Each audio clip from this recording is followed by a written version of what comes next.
今塗料を吹きっぱなしの状態なんで、こうデコボコなんですよ。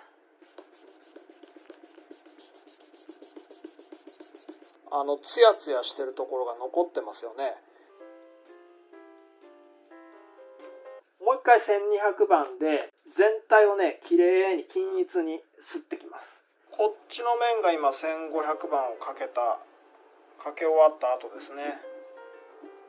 で、こっち側がまだ1200番です。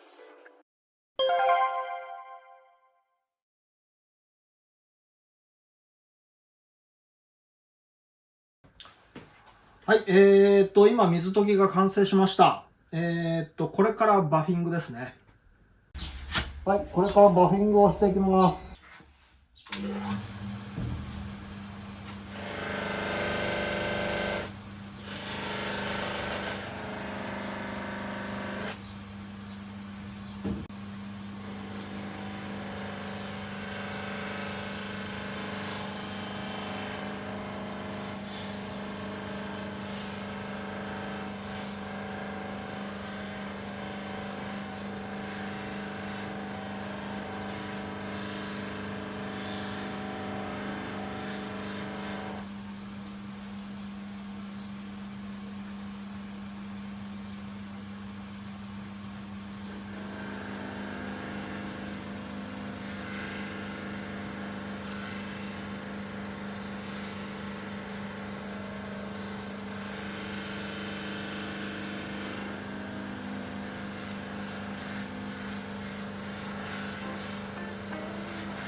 ここまで来ると割ともうあとちょっとだと思ってね、気を抜きがちなんですよね。もちろんね、私は気を抜かないですよ。プロですから。この段階でね、よくね、やるのは、強く当てすぎちゃってバフを。結構鋭角に尖った部分ね。このケースで言ったら、ボリュートの部分とか、とんがってる部分とか、ボディの角っこの部分ですね。そういう部分ってちょっと力をね強く当てただけでね、割と簡単にバフィングのこの熱で、そこの塗料が溶けちゃうんですよ。なのでそういう部分に気をつけながら、このバフィング作業っていうのも慎重にねやらないとダメです。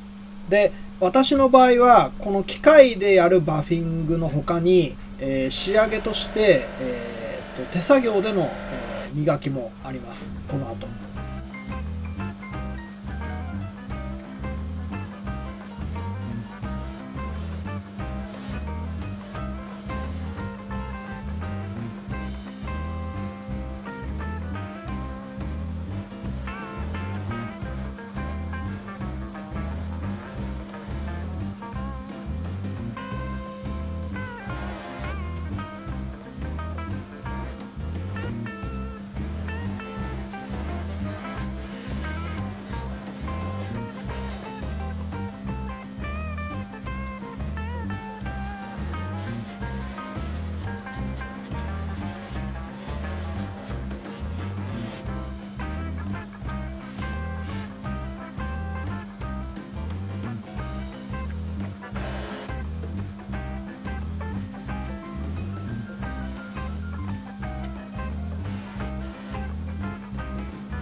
はい、今、ほとんどもう綺麗になったんですけれど、ホコリをダスターで拭いただけです。それだけだと、こういうところとかね。まあこれバフの粉が付着してるところです。この白く見えるところは。で、こういうバフの粉とかを今から、拭いていきます。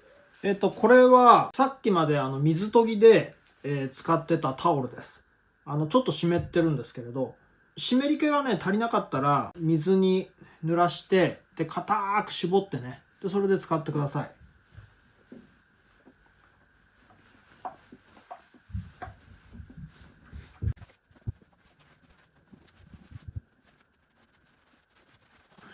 固く絞ったタオルで拭いただけだと落ちないようなこういうね、部分。ティッシュペーパーに、これ、今はなきフェルナンデスのレモンオイルですね。倒産しちゃいましたね。で、こういうところを拭いてあげると、これレモンオイルで拭いてもまだこれ残ってますよね。曇りが。これは、バフがけがまだできてないところです。ツヤが出てないところです。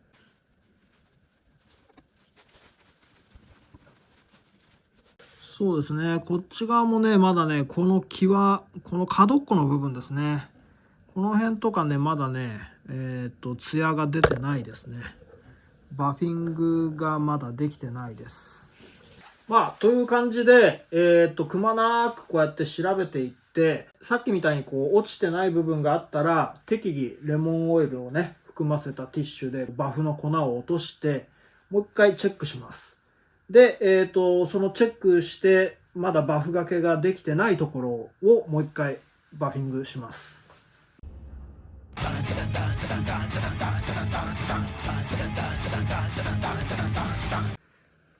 はい、今ね、じっくり観察してね、だいたい把握できました。ここですね、この部分ね。ここまだツヤが出てないんですよ。この辺もそうなんですよね。ちょっと一部まだバフがけが甘い部分があるので、あとはこのヘッドのさっきのここですね。こういうね、細かい部分っていうのは、どうしてもね、でっかいバフがけ機じゃ対処しきれないことがあるんですよ。なので、後でね、手で磨いて、それで艶出しを行います。今から細かい部分をやっていくんですけれど、そこの部分だけじゃなくて、もう一回全体をかけていきます。で、さっきは、こういう方向でかけてましたよね。こういう方向でかけると、このバフのこの後もこういうこっちの方向に目がつくんです。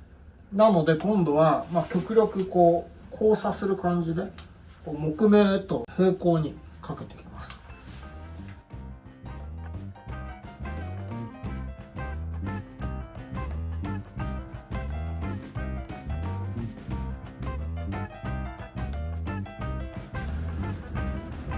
次はカラバフ最後の仕上げですねの方をやっていきます。何もコンパウンドをつけないで、バフィングします。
今カラバフもかけ終わって、もうほぼほぼ完成まで近づいてますね、バフがけの。この辺の、際の部分も、ちゃんとツヤが出ました。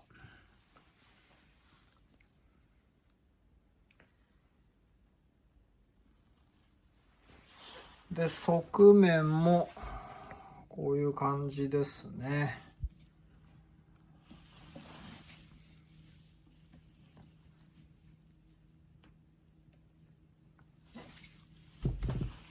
あ、そうそう、さっき言い忘れましたけど、ここ一応マスキングしてます。バフがこういうところに少し当たって、ここだけツヤが出ちゃったりね、そういうことがあるんで。で、あと、ピックガードもマスキングテープの跡がついてたので、これ塗り込み式なんで、もう一回水研ぎをして、綺麗にしました。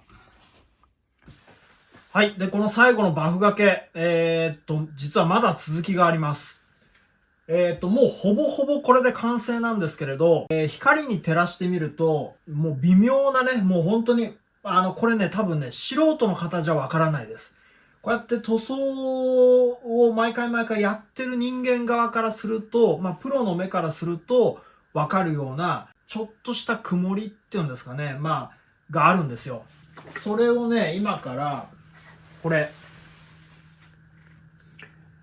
多分ね、車用だと思うんですけれど、これもステュマックだったかな、LMI だったかな、売られてたんですね。仕上げ用として。これを今から使って、布は、これもね、車屋さんで仕入れました。この布にこうちょっとつけて、手でこうやって艶を出していきます。あった、これオートバックスで買いました。まあ参考までに。これは使えます。実際使って特にこの布自体の傷もつかずに、綺麗になりますね。で、ちょっとね、ここの角の部分と、この面ね、ここの面がね、微妙にこうまだ、くすんでたりしてるので、ここだけちょっと先にツヤを出してから、さっきのこれでね、全体を磨いていきます。ここの使うやつは、これ、ヤマハのピアノコンパウンド。これはね、使えますよ。こういう艶出しもタオル生地とかね、そういうのじゃもうダメです。全然ダメです。タオルの傷がついちゃうので。鏡面仕上げ用のクロスとかね。こういうやつを使わないとダメですね。柔らかいからこんなタオルでいいだろうなんつってね、使ってみると、タオルの傷がつきますから、気をつけた方がいいですよ。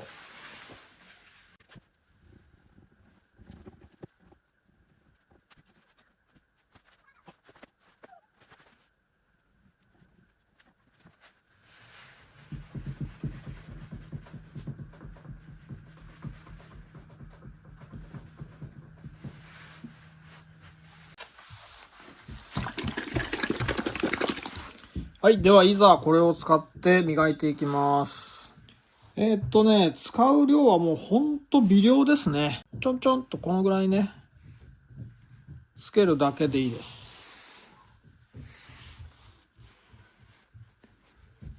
で、こう、木目の方向に沿ってね、こうやって、やってきます。もう磨くっていうより、なんだろうな、車のワックスがけと同じぐらいですね。もうこの段階は。で、こうやって全体をこうやると、絶対ね、これね、肉眼じゃないとわかんないんですけど、この今処置したこの部分とこっち側ではね、全然ね、テカリ具合というか、なんだろうな、違うんですね。いつかその胸の中までもその違いをカメラで見せれたら一番いいんですけどね、どうやっても無理ですね、これね。どうやっても無理っていうか、そのカメラのプロじゃないと、私のスキルじゃ無理ですね。で、これ、同じ布ですけど、さっきピアノコンパウンドで使ったやつは使っちゃダメですよ。改めて新しいやつでやんないとね。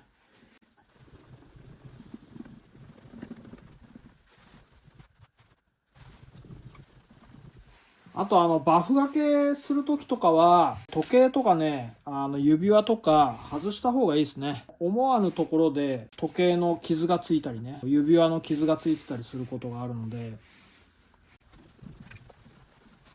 これも基本ですけど、こっち側はコンパウンドがついたところですよね。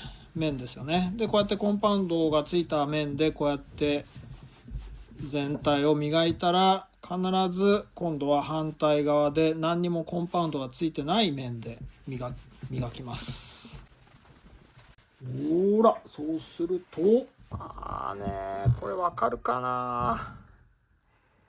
今こっち側がコンパウンドでまだ磨いてない方ですね。でこっち側に来るとこんな感じなんですけれど、まあわかんないでしょうね、動画じゃね。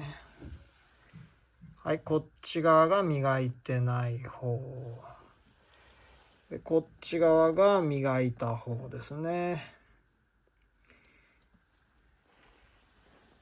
引き続きこちら側も仕上げていきます。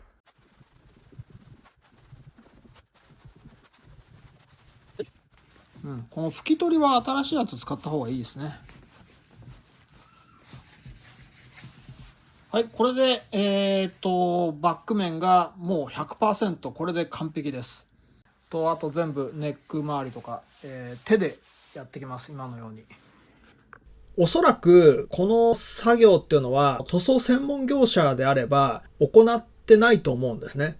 でそれは綺麗に仕上げないっていう意味ではなく、塗装業者さんであればこの作業に適したネルバフ、それに適した研磨剤を使って綺麗に機械でね、効率よく仕上げてると思うんです。私も以前はこの作業をさっきのカラバフで研磨剤つけてやったりもしてみたんです。ただね、綺麗にはなるんですけれど、どうしてもね、細かな跡がついちゃうことがね、たまにあったんですよ。そんなようなことを繰り返しているうちに、結局手作業でこうやってね、地道に仕上げた方が早いやっていう風な結論に達して、私の場合はこの作業に関しては、手作業でやるようにしてます。このトップの色っていうのはバックに比べて明るいじゃないですか。で明るい色の方があんまりね、擦り傷とかそういうのは目立ちにくいんですよね。背景が黒くなればなるほど、擦り傷とか有無が分かりやすいです。はい、ようやく完成しました。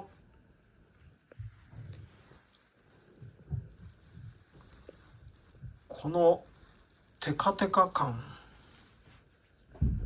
これね、やっぱりね、動画じゃね、伝わんないんですよ、なかなかね。多少これが擦り傷があったりとか、バフの、残しとかね、そういうのがあったとしても、多分ね、動画じゃ分かんないんですよね。実際この目で見ると、やっぱりね、ここバフかけ残しがあるなとかね、そういうのがね、分かったりするんで、こうやってね、お見せしてもあんまり違いは分かんないかもしれないですけど、こんな感じで、仕上がりました。はい。で、次は、これはもうマスキング剥がすだけですね。ここの指板面に乗ったマスキングテープを剥がしていくんですが、その前にここですね。上に乗ったこのクリアの、塗料を削って、それで、マスキングテープを剥がしていきます。はい、では今からマスキングテープの上に乗ったこの際の部分、ここのクリアラッカーを剥いでいきます。切り替えていくって感じですかね。必ず使うときはこのカミソリのね、新品を1枚下ろしてくださいね。ちなみに使ってるのはこちら、スタンレー USA100 枚入り。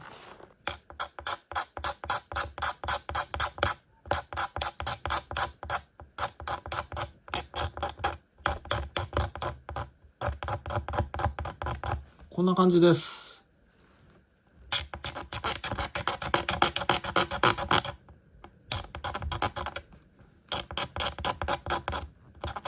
な感じです。今ここがもう終わったところですね。で次ここやりますね。今ね、もうやりにくいな。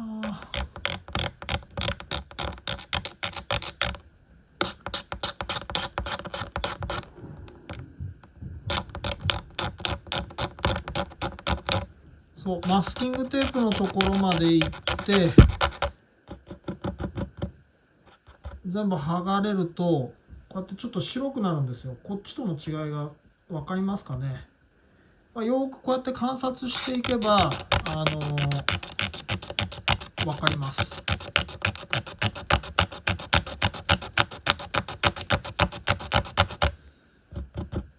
はい、こういう部分にはまだ塗装が乗ってるんですよ。ラッカー塗装であればもうこのままねベリベリベリって剥がしても全然問題ないんですけれど、ポリウレタン塗装とかだとどうしてもここに乗っかる塗料の塗膜の厚みも厚くなっちゃうので、こんな感じでねクッと刃を入れてあげます。今一瞬刃入りましたよね。これね、こういう風にすることで剥がしやすくできます。ポリ塗装の場合こうやってバーって剥がしてしまうと場合によってはここのネックの部分、バインディングのこの側面の部分まで塗装がね欠けたりすることがあるんですね。なのでここのところに刃をグッと入れておくっていうのは、結構重要なポイントです。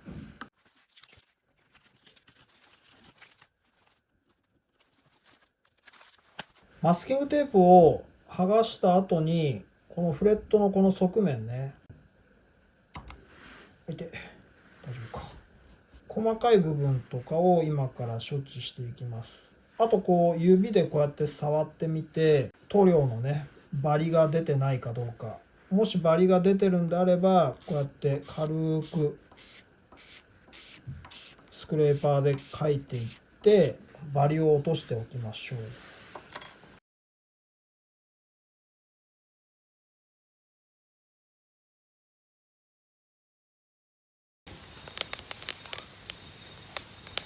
ナットのここバリがあります。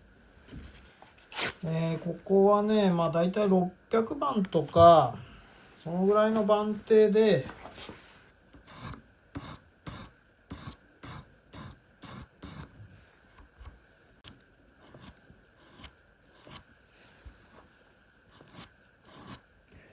はい、お疲れ様でした。完成しました。あとは弦を張って、本当の完成なんですけれど、ペグのネジ穴、この部分はさら切りしちゃいましたけれど、こうやって作業内容を見ていただくとお分かりの通り、再塗装っていうのは非常に手間がかかる作業なんですね。で、これが量産品とか、塗装専門業者とかであれば、もうラインが決まってるでしょうし、ここまでね、手間のかかる作業じゃないとは思うんですよ。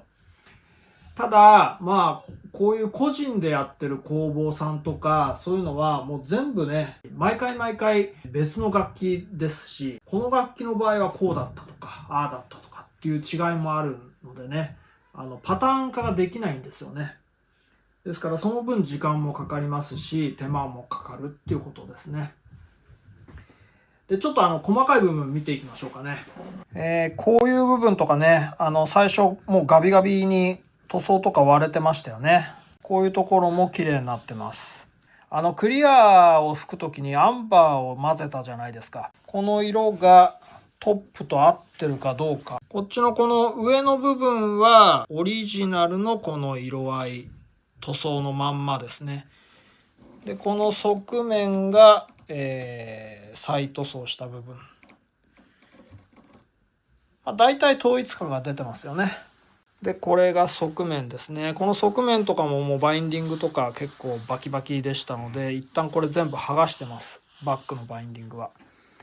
で、接着力が弱って、この内側のパーフリングね、この貝殻の部分も、欠けてたりとか、剥がれてたりとかね、してたので、そういうところに接着剤を流し込んで、強固にしてからで仕上げてますね。この継ぎ足した部分、こことかは、黒いラインを入れてますけれど、ここもまあね、こうやって近くでこうやって見ると、まあなんか処置したんだなっていうのは分かりますけれど、こうやって遠目でこうやって見るとね、もうほぼほぼ分かんない状態ですね。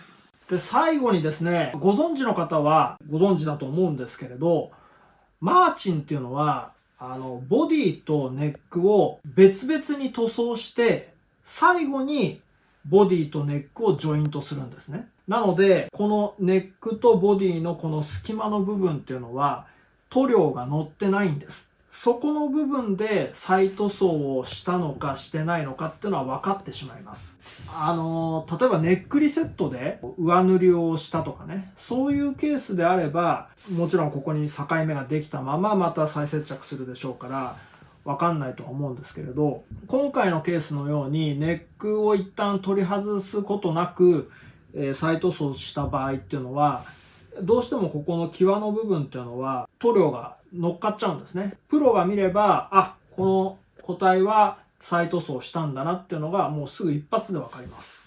はい。で、今日はですね、これで終わりです。まだ時間はあるんですけれど、この後急いでパーツを組み込んで完成させようと思ってはダメです。一晩置きましょう。一晩ね。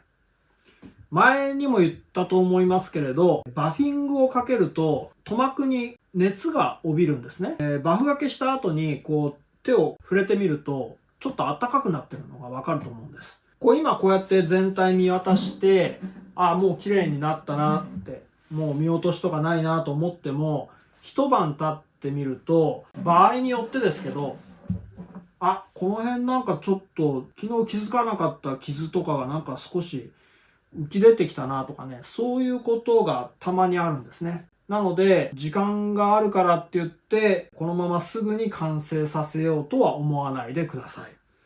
必ず一晩置いて、気持ちを落ち着けて、で、朝のこう目覚めのコーヒーの一杯かなんかカッと飲んでね、リフレッシュしたこの目でもう一回こうやってくまなくこう調べて、それで問題がなければパーツを組み込んで完成させます。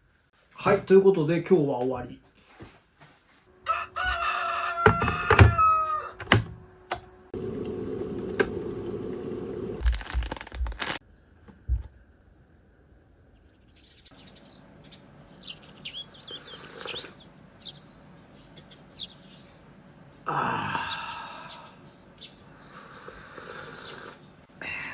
うまい。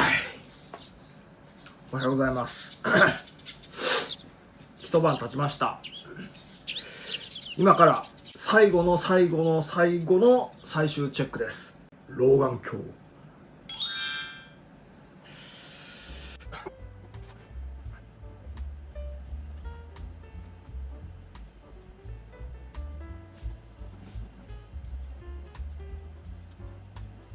完璧です。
はい、お疲れ様でした。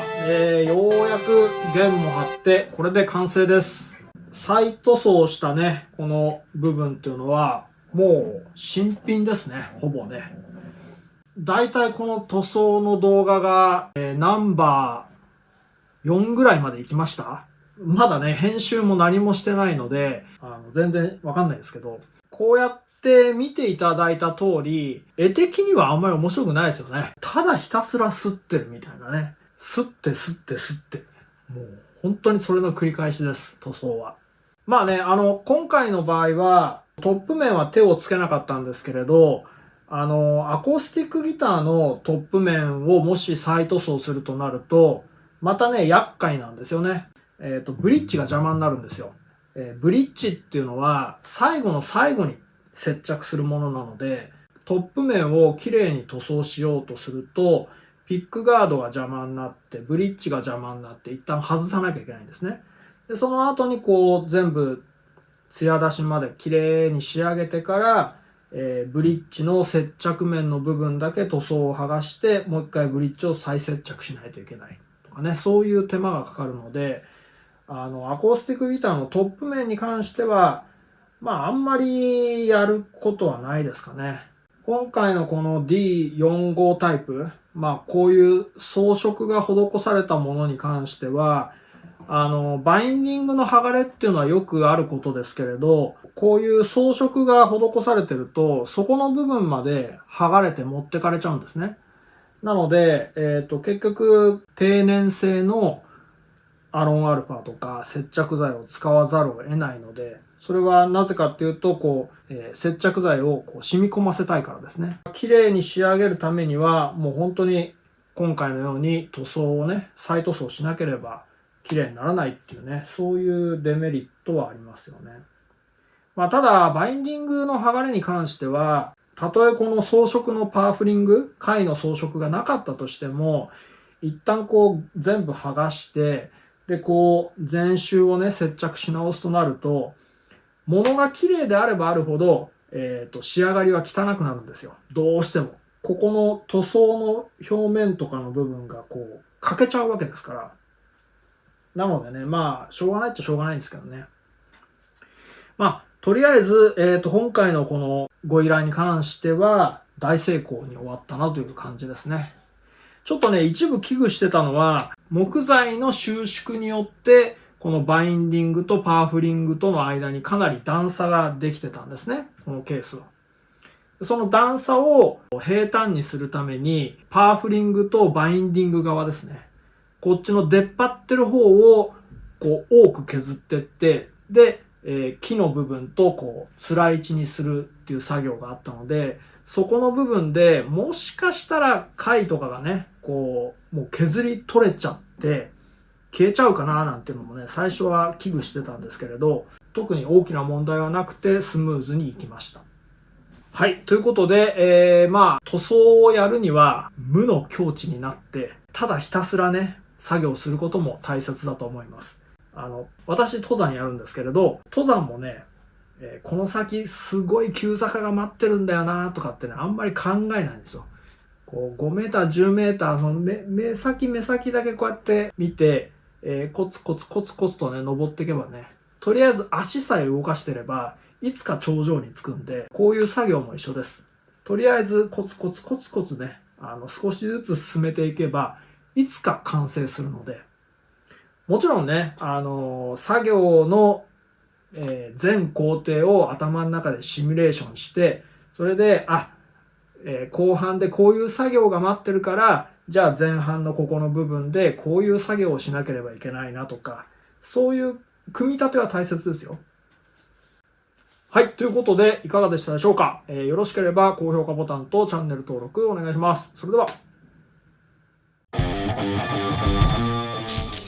はい。クリアを吹いてから約2週間が経ちました。見てみましょう。はい。こちらがウッドフィラーを施した方です。で、こちらがウッドフィラーなしの方ですね。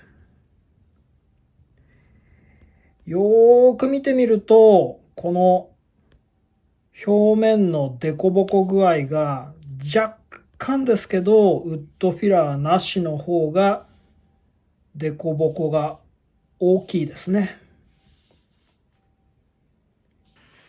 ということで、今からこれを水研ぎをして、バフィングまで仕上げてみます。まず1200番ですね。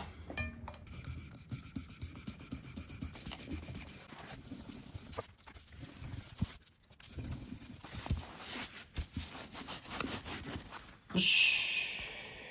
さあ、どうでしょうかね。この時点ではもう全然変わんないですよね。擦った感覚も別にウッドフィラーなしの方が凸凹が消えるまで多く削ったかというとそうでもないですし、もう全然変わりはなかったです。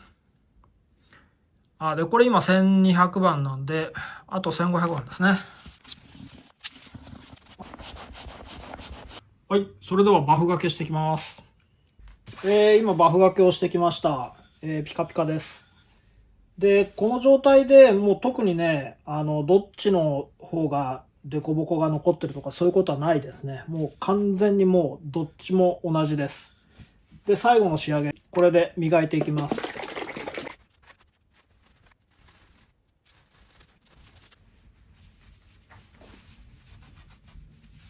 はい、完成しました。はい、こちらがウッドフィラーをした方です。でこちら側がウッドフィラーなしですね。全然変わんないですね。全く見た目一緒ですね。